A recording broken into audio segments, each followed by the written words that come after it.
Vamos a charlar hoy sobre el tema de la Deutsche Werbung y el rol que le cupió a Peter Behrens en lo que se considera desde entonces el diseño integral. Es decir, aquel diseño que está integrado por el arquitectónico, el gráfico y el industrial como mínimo para mejorar la calidad del producto y la calidad industrial. Behrens va a diseñar para la Deutscher el edificio de la AEG, el logo de la AEG, distintos afiches, con lo cual va a inaugurar toda una corriente afichista que tiene que ver con la presentación de productos, una serie de productos de diseño industrial, en donde la electricidad va a ser el motor, el elemento básico, y la propia, decíamos, la propia fábrica, con lo cual también va a inaugurar toda una corriente de ingeniería industrial, diseño industrial aplicado a la arquitectura, arquitectura industrial, etcétera. Todo esto lo va a hacer en el marco de lo que se llamó la Deutsche Werbung, es decir, la Oficina para el Trabajo Alemán, planteando desde esta federación integrada por arquitectos, artistas e industriales, que fue fundada en 1907, a la cual la integraron 12 artistas y arquitectos y 12 fábricas de Múnich. De esos arquitectos, Muthesius, Behrens y Van de Velde son los más reconocidos, renombrados, no los únicos. Porque, por ejemplo, también por la Deutsche pasó Mies van der Rohe, pero era demasiado joven. De hecho, fue alumno alumno, sino que trabajó en el estudio de Behrens. Bueno, ¿qué tenía que ver esta Deutsche Werbung? Era una minoría abierta y progresista integrada por técnicos, políticos, industriales, artistas, críticos, periodistas, que ocuparon lugares muy importantes en destacados institutos educativos, organizaron exposiciones, dirigieron revistas, orientaron grandes editoriales y de esta manera influyeron en la producción industrial y en la política cultural. Muthesius fue Hernán Muthesius fue encargado de averiguar qué era lo que pasaba con Inglaterra, que llevaba la delantera por varios cuerpos en todo lo que tiene que ver con el diseño industrial.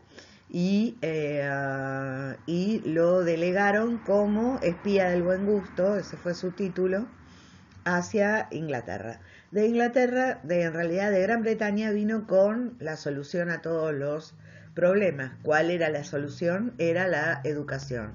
Él decía, a partir de haber visto, por ejemplo, la experiencia de la escuela de Glasgow, de Escocia, que la educación era lo que había cambiado la manera de encarar el diseño industrial y la producción.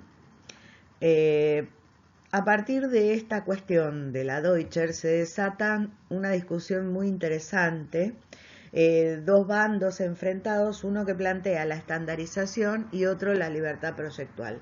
Los que están a partir de la libertad, tratando de afianzar la libertad proyectual por sobre todo, plantean que el artista y el diseñador, por lo tanto, deberían tener libertad para crear dentro de ciertos cánones lo que se les pueda ocurrir y puedan sostener. En cambio, los otros planteaban que sí, que eso es cierto, pero que además se necesita una estandarización, es decir, que haya estándares, que haya números que certifiquen determinadas cantidades de determinados productos, como por ejemplo cuánto va a caber dentro de una cuchara de sopa y cuánto en una taza y así sucesivamente estandarizar esos tamaños como para que realmente se pueda intercambiar los objetos industriales, que de otra manera con la libertad proyectual es complicado. Una taza tiene más capacidad que otra y por lo tanto no sirve de patrón para nada, para ninguna medida que se internacionalice. Como sucede, por ejemplo, con el metropatrón. El metropatrón, determinada cantidad de países van a adherir al sistema métrico decimal y determinada cantidad de países no, van a quedar con el sistema de pulgadas, pie y etcétera. Por lo tanto, va a haber una diferencia interesante que se va a zanjar con el tiempo a favor del metropatrón, el centímetro y la unidad de medida desarrollada a partir del diámetro de la Tierra, el Ecuador. Bueno, de esta discusión va a ganar la estandarización, es decir, que a partir de eso lo que se va a lograr es una norma en la industria alemana que se llamará DIN. Son las normas DIN que conocemos hasta la actualidad y que rigen determinado tipo de medida relativa a el intercambio comercial, desde la industria al intercambio comercial. Otra cuestión que va a ser saldada a partir de este tema, siguiendo con lo que estábamos diciendo de Mutesius, es que la educación artística es importante y que va a desarrollarse un arte para la sociedad. Ese arte para la sociedad es el arte del diseño. Y fíjense lo que va a hacer Behrens desde el diseño arquitectónico con la fábrica de turbinas para la AEG, la industria alemana de electricidad. Este es el frente en donde va a trabajar un amplio paño vidriado llamado curtain wall o muro cortina. Ahí está, muro cortina, curtain wall, sería el comienzo. Desde la escuela de Glasgow podríamos plantear esa línea de desarrollo. Acá lo vemos en el edificio para las turbinas, la fábrica de turbinas de la industria alemana de la electricidad. Acá estamos viéndolo desde el otro ángulo. Acá estamos viendo las bielas, que son los elementos a partir de los cuales se estructura la parte metálica. Entonces, como tienen distintos coeficientes de dilatación, el vidrio y el metal, entonces esto permite esa cierta graduación en los movimientos, las bielas.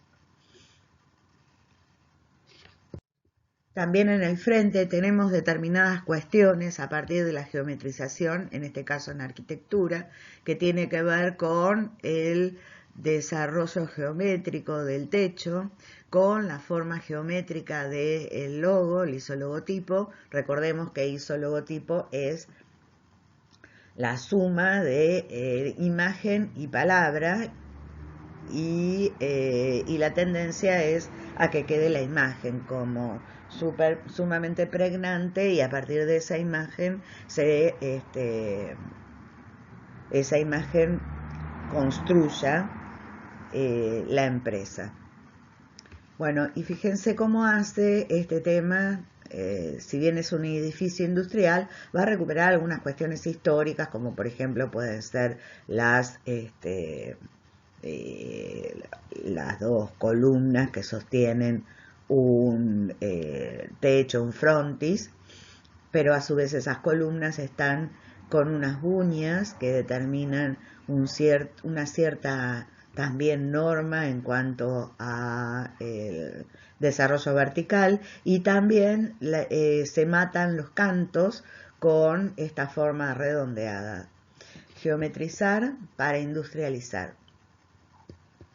Y en el interior vemos lo mismo, son 22 pórticos que soportan el techo, acá están los pórticos, el techo, los cerramientos y también los rieles para el puente grúa. Acá tenemos el puente grúa, maravilloso. Acá podemos ver una parte de turbina, acá otra, acá podemos ver el edificio, las turbinas, la escala de las turbinas que ameritaban un edificio de estas dimensiones libres entre apoyos, es decir, este espacio libre para poder circular con las turbinas a medida que se van desarrollando, se van uniendo las partes. Acá lo vemos en la actualidad, un pórtico formado. Pórtico es una estructura mediante la cual se cubren grandes luces a partir de, por lo menos, la unión de dos partes. En este caso son tres que estamos viendo, con tres bisagras y una viga transversal que refuerza. Geometrizar para resolver la industrialización. En este caso estamos viendo un afiche que va a diseñar Behrens cuando la AEG lance la bombita eléctrica. Y entonces el centro del mensaje es la bombita y todo lo que la bombita puede iluminar. Para eso todavía se va a utilizar una tipografía más ligada a lo medieval que a la modernidad que plantea el siglo XX, pero sí vamos a ver estructura. Vamos a ver una estructura invisible, está formada por este cuadrado reflejado, no, sino un raíz de 2, porque es más larga, y también tenemos un círculo, cuadrado y triángulo. Acá tenemos el triángulo. Pero además, geometrizar para industrializar, podemos ver estructuras. Vimos una estructura invisible, pero también una estructura en repetición. Acá tenemos el módulo de repetición, que es el círculo que se referencia en la bombita. La repetición, para lo cual, además del módulo de repetición, tendremos una estructura de repetición, que es lo que permite que haya un ritmo de separación entre los círculos y que a su vez los círculos formen estos cuadrados y que además los círculos vayan bordeando, iluminando los carteles. Pero además tenemos una estructura en reflexión. Fíjense cómo acá tenemos un eje de simetría a partir del cual se refleja perfectamente esta mitad. Pero además tenemos una estructura de gradación. La estructura de gradación es esta que estamos viendo, donde vemos dos tramas superpuestas, una trama en donde se van agrandando los círculos y otra trama en donde se van distanciando los puntos, y estas dos tramas se van juntando en esta faja del medio. Entonces también para esto tenemos gradación modular. O sea que es un diseño sumamente complejo, si me parece absolutamente simple. Dentro de los diseños que va a hacer Behrens, podemos ver acá dos lámparas que puede ser colgada del techo o colgada de una ménsula, y unas con el espacio lumínico pequeño y otras con espacio lumínico más grande. También estamos viendo diseño de platos y loza en general para la mesa, con una fuerte geometría en líneas curvas que de manera concéntrica. Y también vemos algo similar en las lámparas de mesa y de pie. Como referencia interesante, vemos a partir de este tiempo la fabricación de el diseño de Peter Behrens de lo que nosotros consideramos pava eléctrica, con distintas capacidades y con distintas terminaciones.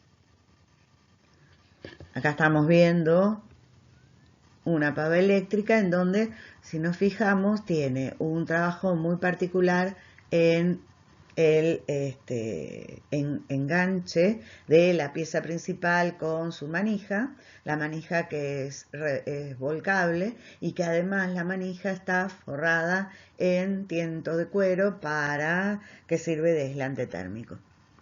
Y también el diseño de la pava es un diseño de revolución, es decir, que evoluciona a partir de un eje vertical, en donde podemos ver este gajo, que es lo que se diseña. En este gajo podemos ver la decoración de sucesión de medios cilíndricos que van a darle la vuelta a la pieza, que se enchufa y que tiene una resistencia con la cual se calienta.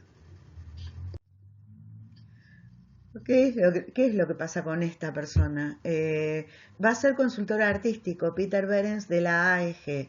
Va a ser considerado el primer diseñador industrial, va a diseñar productos de empresa y además va a diseñar la imagen corporativa, logos, colores, oficinas, etc. Trabajarán bajo sus órdenes arquitectos, como dijimos, Mies van der Rohe, Le Corbusier, grandes arquitectos, los maestros de la arquitectura del moderno, y también fue precursor de las ideas educativas de Meyer, que después llevaron a la práctica Meyer y Gropius con la Bauhaus. Protorracionalismo es lo que él hace, porque justamente va a utilizar los materiales de manera racional y va a ser quien primero diseñe un edificio industrial. Lo cual es muy importante porque en la actualidad, desde el punto de vista patrimonial, la UNESCO reconoce como una de las categorías el patrimonio industrial, porque justamente el patrimonio industrial va a ayudar al desarrollo económico de los pueblos. Un edificio de acero y vidrio donde está mostrando el poder de la industria a partir de mostrar estos materiales netamente industriales, y es protegido como patrimonio desde 1956. Acá estamos viendo algunos objetos diseñados por Behrens, como puede ser el juego de muebles de un juego completo de muebles de color blanco combinado con el cuero rojo. La estrella de todos los tiempos del diseño industrial, como es el ventilador de la AEG, hecho con lo mínimo que se necesita para que un ventilador funcione. Entonces, desde acá empieza a desarrollarse toda una corriente minimalista de lo mínimo que se necesita, que podemos referenciar, por ejemplo, el sillón Vasily de Breuer para la Bauhaus. O, por ejemplo, en este caso, puertas, o sea, dentro de la arquitectura, el diseño industrial, pero con un nivel de detalle muy importante, ya tanto desde la reja hasta la reja, o sea, trabajado hierro y vidrio, la decoración a partir de las cerámicas, que además de tener en sí misma forma, tienen además desarrollos cromáticos, que también van a estar acompañados por el trabajo en puertas, tanto en líneas rectas como curvas.